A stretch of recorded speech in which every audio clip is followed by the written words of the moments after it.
Cute girls were the only thing on my mind as a teenager. I tried to focus on school, but once puberty hit, it was game over for my rational thoughts. Really physics about with a bouncing of Stacy's fun bags. So during my senior year of high school, I was determined to get some. Right.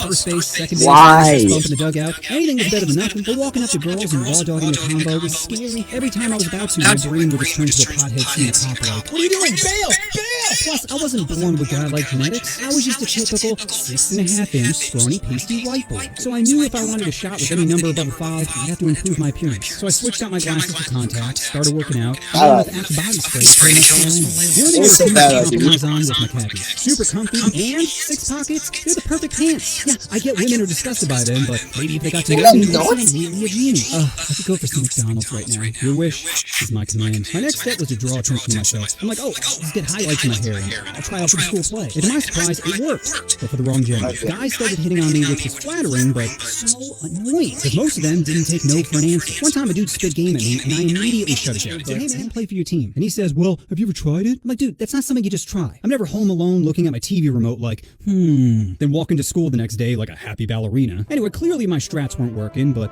is a strong motivator, so I wasn't giving up. My next best shot was during our senior class trip to Disney. That's right, for my senior class trip, we went to Disney World. Can you tell I went to an all-white high school? Who needs diversity when you have Space Mountain? They're both dark, make you scream, and end up taking your wallet, but I'd pay to go back to space. Does that joke make sense? Not really, but sounds offensive, and that's kind of what I'm going for. Anyway, the trip was 3 days, and on day 1, my friend Kristen was sending me hard vibes. At first, I thought she was just being friendly, but it became clear she was digging me. Now, prior to this, I just viewed her as a friend, meaning I didn't find her banging. Don't get me wrong, she was cute, but if she was 9 or 10, floaties or not, I'd be diving headfirst into that poon. So I kind of just pretended I didn't know what she was doing, but she began to get more direct. That evening, we were riding the Pirates of the Caribbean ride, and she starts rubbing my leg. My Johnson screaming, "Let me out of here!" I'm like, Jesus, am I about to get a handy at Disney? This pirate ride is about to be rated R.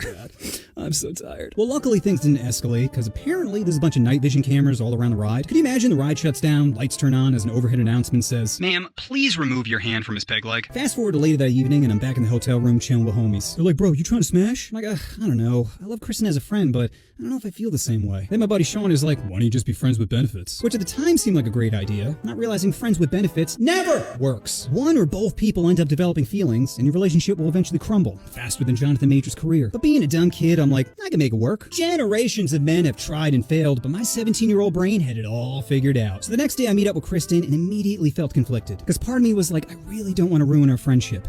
And the other part of me wanted to get my beak wet. My balls were dry for 17 years, and I just wanted some dome. You could argue I didn't know what I was missing, but I heard good things. The reviews for Blowies are in, and it's overwhelmingly positive. So like an absolute bitch, I just kept changing my mind, constantly going from hot to cold, until later that evening when we were standing in line for the teacups. I don't know what it was, but when I looked at Kristen, I just thought, hey, why not? She's cute, funny, has a nice pair of fun bags. I think we'd have a great time together. Friends with benefits would be cool, but you know what? I think dating sounds even better. That's when my brain activated cringe mode. Because instead of just asking her out or leaning in for a kiss, I said, "Oh, God, I got you a gift." And it's in my mouth. Then painfully walked forward to kiss her. Not lean in. No, I was at least 3 steps away, letting the cringe really set in before locking lips with her. And since I never kissed before, I had no idea what I was doing. I started throwing my tongue around like a quadriplegic trying to break dance. Also, keep in mind, we're still standing in line for the teacups. So after a few seconds of tonsil hockey, a disgusted mother taps me on the shoulder telling me the line is moving. And this happened multiple times. Each time she just looked more and more appalled.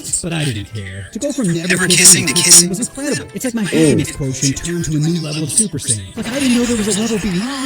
Unfortunately, my dumb male brain decided to ruin the moment. You see, guys are compelled to do certain things. We all clean dirty toilets with our pee, we all smell our hand after scratching our balls, and we all go top speed on the teacups. So once we got in the ride, my homies and I were spinning the heck out of it, not thinking of any possible consequences. Once it was over, we all felt crazy nauseous. Luckily, everyone was able to hold it down.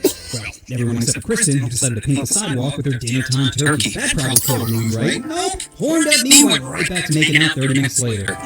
Still tastes that gravy. Eventually, I was able to ride her splash mountain, but unfortunately, there was a lot of dead fish in the river. Yeah, catch my drift. So whatever happened between me and Kristen, I ended up breaking up with her 6 months later. Now, that's fucking gross. You could hope, because I left her for someone hotter who had a lot less. Oh, here we go. This is. You know what you want to do. Oh, you want to push that subscribe. What the fuck is this? Push that.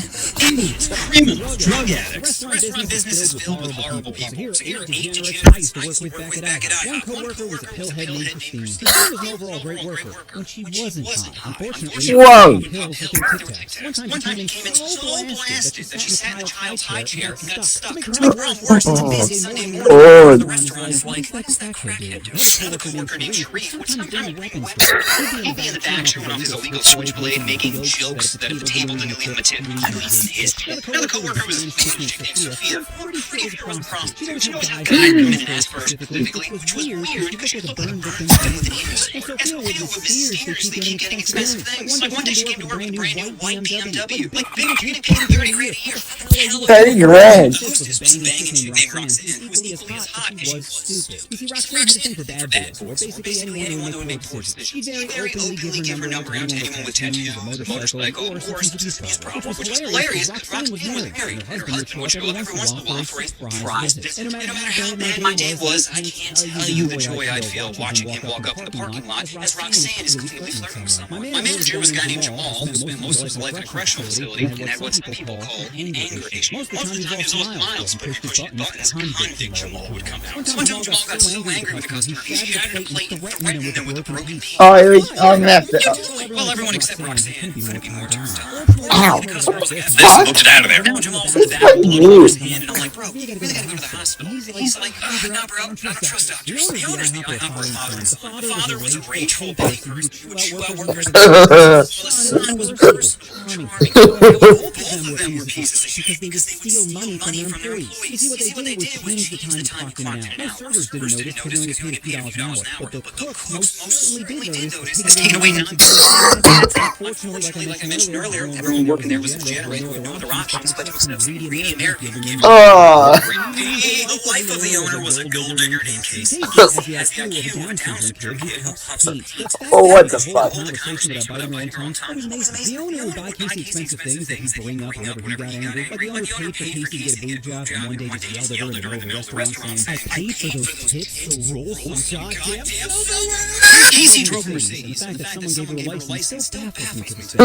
Every day her car would have some new dent or scratch on it. Like, damn, please don't drive near your house. The combos were busboys were all illegal Mexicans. Kaboom, bus boy. All of them except one guy named Pedro, let's say, had sticky fingers. Whenever a customer would leave something at the table, Pedro would snatch that like a last piece of pizza. Like one dude left his wallet on his feet and I see from a distance, but I'm super busy, so I'm not making a beeline for it. When I finally got around to the table, surprise, surprise, the wallet was missing. And the customer comes back in and asks me if I saw it. Now what am I supposed to do here? Mark on one of my coworkers who could be deported for this and have pure vengeance in his eyes for the gringo that sent him back to the motherland? Or just say I don't know. So of course I went with the latter, but the customer was adamant that I stole it. To recap, I'm getting paid poverty wages while getting yelled at by a guy as Pedro's in the back squinting at me cleaning knives. The only time Pedro came in clutch was one time I had a table of young guys. They're all around 17 years old, which basically just means there's no chance of me getting a tip. So they harass me again and again for refills, appetizers, napkins, all while we're super busy. When they leave, of course there's no tip, but one of them accidentally left their cell phone. So I bring it to the back and I'm like, Pedro, Cinco de Dolores? He hands me $5 and I'm like, well, looks like I got my tip after all. The kid comes back in 20 minutes later asking me if I saw his cell phone. And I'm like, no, aside from the exact money for the meal, I didn't see anything else on the table. And the kid's looking at me like, damn, got fucked up. Those are all the degenerates I used to work with back at IHOP. If you guys have Oh, here we go. Here comes the. please let me know down in the comments. And just remember, when someone pisses you off, Here comes the alpha. You know what you want to do. push the subscribe button.